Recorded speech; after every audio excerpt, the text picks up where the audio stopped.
everyone? I'm trying this new format of, screen casting or whatever.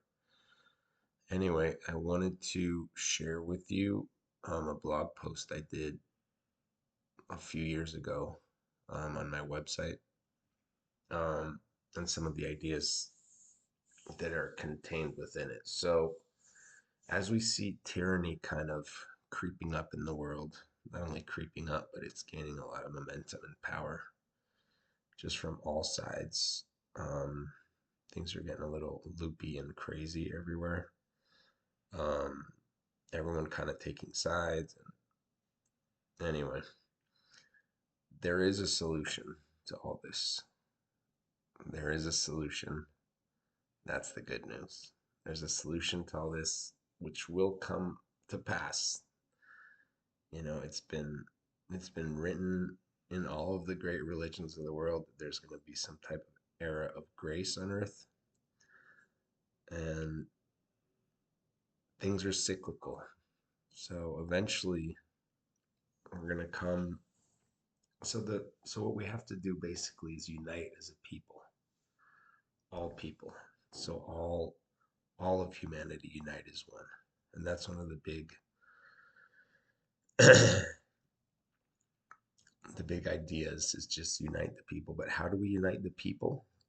Is through we have to have a united set of values or principles. We have to all believe in a few set of principles that unite us as a people. And that's always the force behind unity. So um, the truth, the truth is never historical, and the truth is never cultural. That's something that's very important.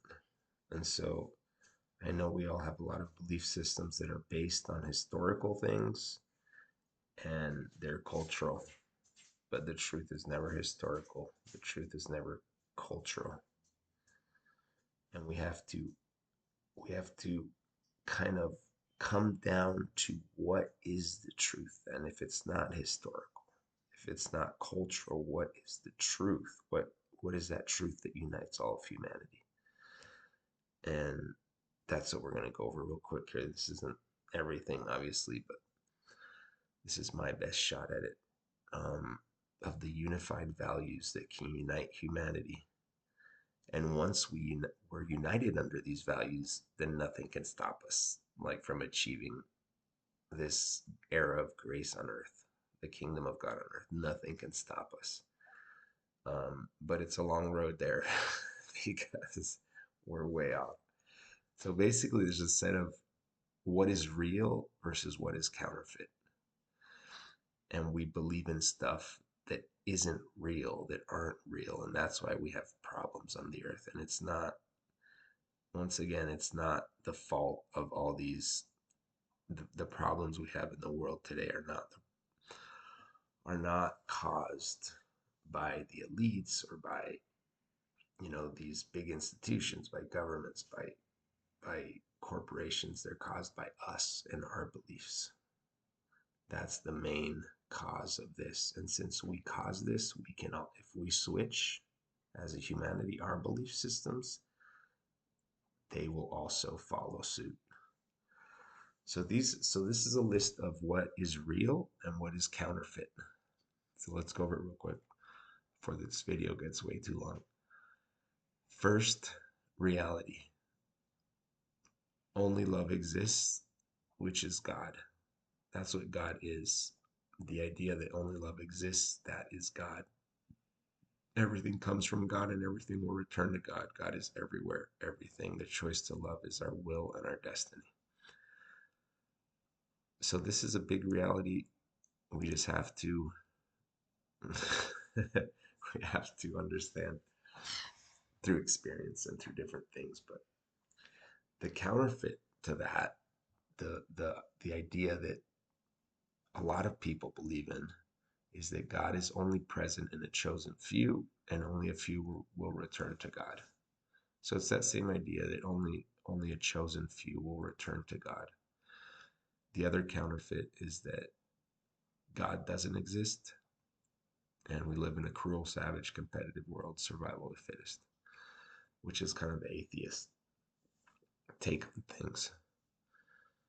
So that's reality number one, and the counterfeits to that reality. Reality number two, we can't fight evil with evil because evil is actually trying to love in ignorance. Only light can cure the dark. So that's something that I've talked about a lot in the past in these videos.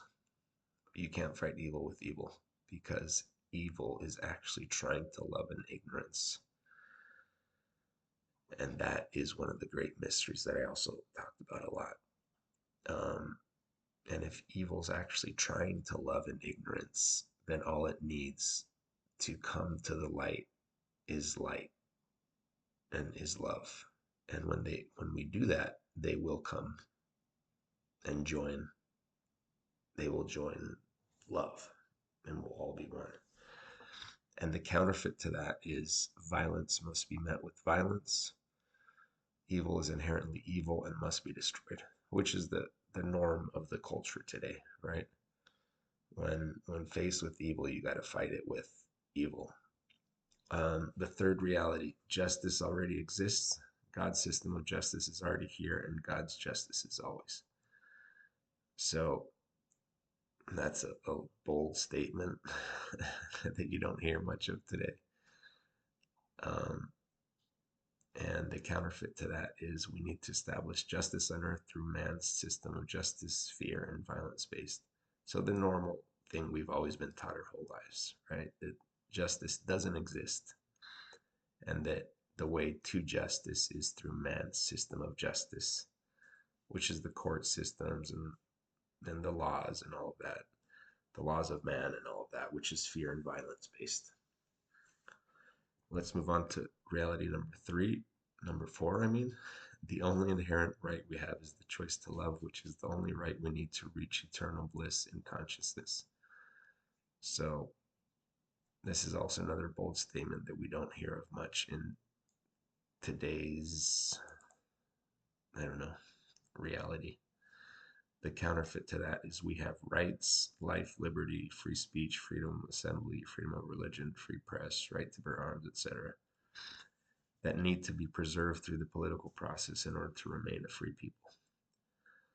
So, yeah, this is a big deception that people are sucked into by governments and just the propaganda and the brainwashing that goes on ever since you're a child, that you have these certain rights that only governments can give you, and they can also take them away from you. But the reality is that we only have one right that God gives us. God gives us one right, is that choice to love unconditionally. And if you exercise that right, then you don't need any of these other rights. They're just kind of grains of sand on a beach when God's offering you the whole entire beach, right? So that is the one, two, three, four. The fifth reality is the last will be first, inner peace, kind, meek, service, cooperation. So the last will be first is something rings very true. Everyone kind of already knows this, but they don't really, and a lot of religions actually do teach this a lot. But the counterfeit, they also kind of teach it. So it's kind of we always live in these dualities, that these contradictions, they don't make sense when you try and just think about it. So the reality is the last will be first. Inner peace, kind, meek, service, cooperation. When we have that spirit in ourselves, that will that's the way, right? The way is not the counterfeit, which is there's only one first place. Strive to always beat the competition as you rise to the top, closer to achieving that gold medal. So this is what our culture is based on nowadays, right? Pick something that you want to be good at, and then just try and beat everyone and get that gold medal. And there's only one gold medal, right? And you're the only one who can achieve it, and no one else can achieve it. So there's only one winner, and 99.99999% of everyone else is a loser. So it's the exact opposite, right? That we're all, when you adopt this belief,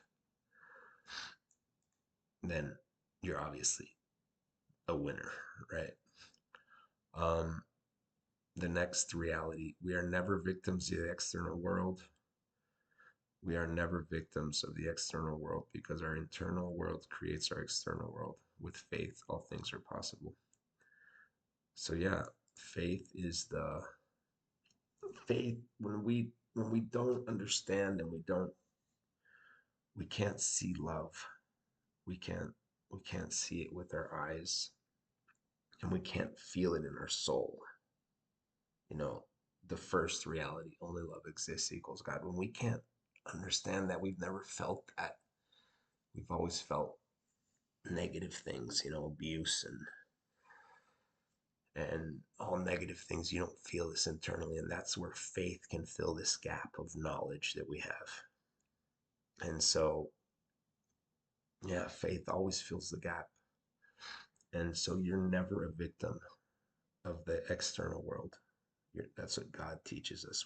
You're never a victim of your surrounding, of where you were born, what culture you're in, what family you were raised into. You're never a victim. You always have that choice and that, and you can always turn things around. But with faith, that has to be done because you can't experience it, and faith will get you there. Because when you believe in something that's way out of your reality that you've been taught and everything, you need that faith, that jump of faith, jumping off that cliff in faith. And so faith is amazing. The counterfeit to that is our internal state is dependent upon external conditions. And therefore, we must force external conditions to achieve internal satisfaction. So that's what our culture teaches us is that, you know, we are dependent on external conditions. You know, we need the big job, we need the big, you know, we need you know, the picture of what is to be a good citizen or a good or what you need to be happy, right? You need all these conditions. You need the wife, you need the kids, you need the dog, you need the nice house, you need the good job, you need, you know, all these kind of things that, and every culture has their own set of things like that, right? Wherever you live in. But the reality is that we're never victims of any of those things. That your house is with God. Your home is always with God. And when you have that home, you're really not building homes here on earth. Your only home is the spiritual home that you lay close to your heart. Um, and the counterfeit is the opposite of that, that you need all these external things to be happy, to be fulfilled. Coming to the last one, the reality, unconditional love, the strong, is a million times stronger than violence. And I've gone over this a lot.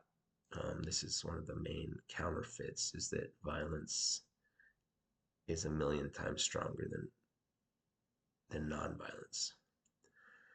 And so this is one of I think this is one of the main things that keeps us from believing in all of this stuff is that fear of violence is that's what's keeping us from jumping off that cliff um, of unconditional love towards all beings because it's the first thing that creeps into your mind is wait, well, what if I'm not safe? What if someone's trying to do something to me?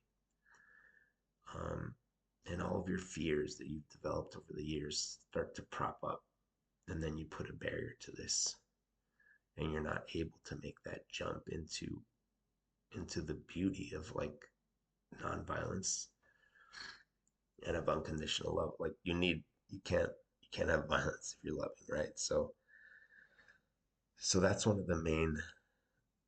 I think this is like one of the key ones. This last one, I should put that first probably. But anyway, um, so that's pretty much it. Um, I will see you guys later. Have a good one.